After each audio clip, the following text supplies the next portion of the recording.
Thank you, Mr. Chairperson. Allow me to begin by expressing our gratitude to the Italian chairmanship and the chairperson in office, Minister Milanesi, for their commitment and diligent efforts over the year and for warm hospitality here in wonderful city of Milan. Year after year, our debate is centered on vexing developments in OSCE area caused by flagrant violations of OSCE principles and norms of the international law. Armed conflicts, increased instability and heightened tensions within and between states, deepening of distrust and polarizations are all the geared consequences that follow and inevitably rise when the basic tenets of our common security architecture, rooted in agreed principles and commitments, are being flouted.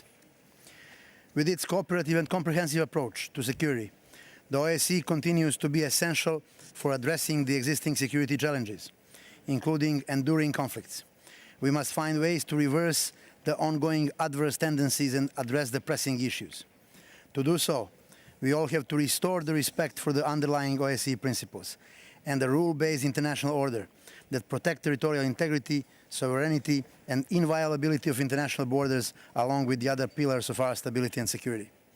We cannot compromise the founding principles of our organization, rooted into the foundation of the European security order.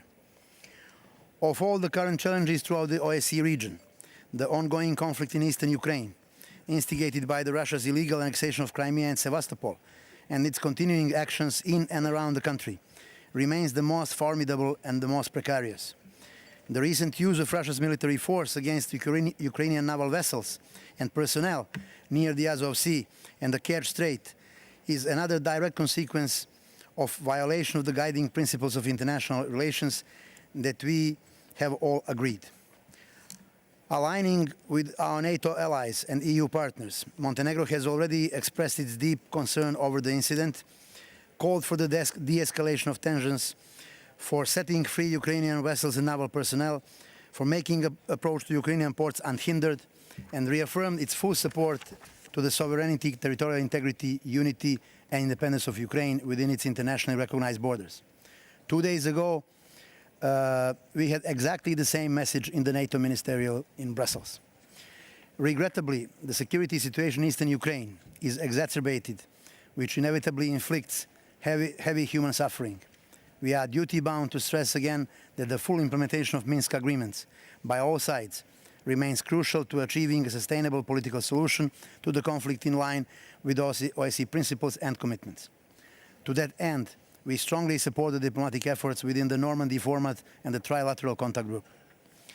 In the same vein, the contribution of the special monitoring missions and monitors continues to be of vital importance. Montenegro recalls the need for all participating states to use their influence to ensure the safe, full, and unhindered access of SMM throughout Ukraine. Those responsible for any act of violence, threats, and intimidation of the SMM, or any willful damage, destruction, and loss of its technical assets should be held accountable both politically and financially.